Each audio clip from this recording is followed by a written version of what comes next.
Tubahaye ikaze mwese mudukurikira hano kuri Afrimedia TV. Tunashimira buri muntu wese wakoze subscribe hano kuri Afrimedia TV. Nawe ugeze bwa mbere kuri Afrimedia TV, reka tukwibutse gukora subscribe maze nawe tujye tubana mu makuru agiye atandukanye aba yagiye agaragara mu bitangazamakuru bigiye bitandukanye. Dukeneye gukemura ibibazo byo mu burasirazuba bwa RDC duhereye mu mizi. Aya ni amagambo ya Perezida Paul Kagame yavuze ubwo yari yitabiriye inama mu buryo bw'ikoranabuhanga yaberaga i Nairobi. Perezida Paul Kagame yasabye ko ibiganiro bigamije gushakira umuti ibibazo by'umutekano muke mu burasirazuba bwa RDC kuri iyi nshuro byatanga umusaruro bigatandukana n'ibyagiye bibaho mu myaka yashize. Umukuru w'igihugu yabigarutseho mu ijambo yagejeje ku bakuru b'ibihugu na za guverinoma bateraniye i Nairobi mu nama igaruka ku gushakira umuti ibibazo by'umutekano muke mu burasirazuba bwa RDC. Perezida w'u Burundi akaba ari nawe uyoboye umuryango wa EAC muri iki gihe, Evariste Ndayishimiye, ari mu bakuru b'ibihugu bari i Nairobi hamwe na William Ruto, perezida wa Kenya, ndetse n'umuhuza muri ibi biganiro uhagarariye EAC Uhuru Kenyatta. Intumwa yihariye y'umunyamabanga mukuru w'umuryango w'abibumbye mu karere k'ibiyaga bigari Ngaya nawe yabyitabiriye imbonankubone. Perezida Paul Kagame, Perezida Museveni wa Uganda na Perezida Felix Tshisekedi wa DRC bitabiriye ibi biganiro bifashishije ikoranabuhanga.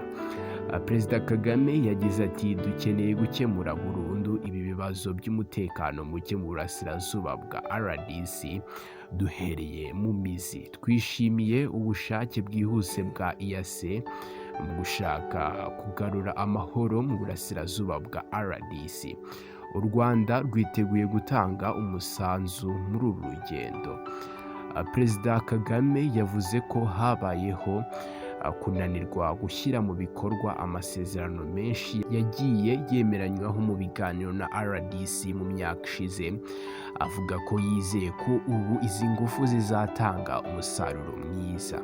Ni ibiganiro biri kuba kubera igitutu cy'amahanga nyuma y'aho umutwe wa M23 wawubiriye imirwano ugafata uduce twinshi twa RDC ku buryo habayeho ubwoba ko ushobora kongera gufata umujyi wa Goma nk'uko byagenze mu myaka ya za 2012. Uyu mutwe ariko ntabwo watumiwe mu biganiro bya Nairobi. Perezida Kagame yavuze ko uyu mutwe wubuye imirwano mu gihe hari n'ibindi bibazo byinshi bibangamiye umutekano. Yagize ati kongera kubura imirwano k'umutwe umwe muri myinshi kwatumye isi yose ibihanga amaso, kandi ibi byaje bisanga ibindi bibazo bishingiye kuri politike no ku mutekano.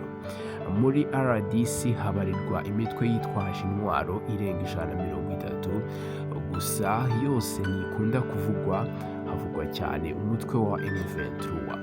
Umukuru w'igihugu yashimye ingamba zafashwe n'akarere mu kurengera ubuzima bw'abaturage mu burasirazuba bwa Kongo no guhosha ibibazo by'umwuka mubi byari bitangiye gufata indi ntera bigira ingaruka ku bihugu by'ibituranyi harimo n'u Rwanda. Yagize ati igikenewe uyu munsi kurusha ikindi gihe ni ubushake bwa politike mu gushyira mu bikorwa gahunda z'akarere ziri gushyirwaho, by'umwihariko izijyanye na gahunda ya EAC y'ibiganiro bya Nairobi n'ibijyanye n'ubuhuza bwa UA buyobowe na Perezida Lorenzo wa Angola. Ibi bikwiriye kwita cyane ku muzi w'ibibazo by'umutekano muke mu buryo budasubirwaho, kuko ari byo bizatanga ikinyuranyo mu gukemura ibibazo by'umutekano muri RDC no mu bihugu by'ibituranyi. Iyi nama iteranye nyuma y'abakuru b'ibihugu mu karere k'ibiyaga bigari yayobowe na Perezida wa Angola Lorenzo, yateranye ku wa gatatu w'icyumweru gishize, nayo yiga ku mutekano mu karere k'ibiyaga bigari, by'umwihariko muri Repubulika na Demokarasi ya Kongo. Iyi nama nama yitabiriwe na Perezida wa Repubulika na Demokarasi ya Kongo Felix Antoine Tshisekedi, Perezida w'u Burundi, akaba ari nawe uyoboye umuryango wa Afurika y'Uburasirazuba EAC muri uyu mwaka, Evariste Ndayishimiye.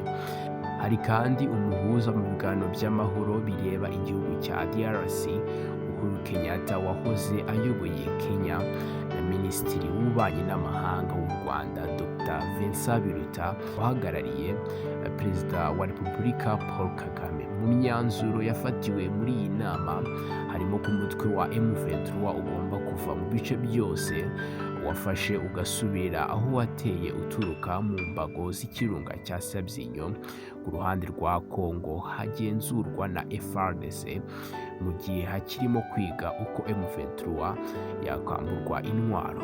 Imitwe ya FDR, Red Tabara, ADF n'indi nayo yasabwe gushyira intwaro hasi, igahagarika vuba na bwangu ibikorwa by'intambara muri DRC, igahita itaha mu bihugu ikomokamo.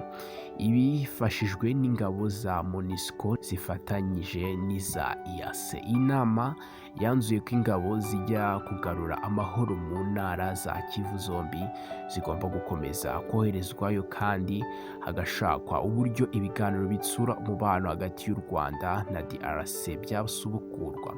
Turabashimiye mwese mudukurikira, kora subscribe utarayikora, kandi tunashimira buri muntu wese wakoze subscribe. Mukomeze kugira ibihe byiza.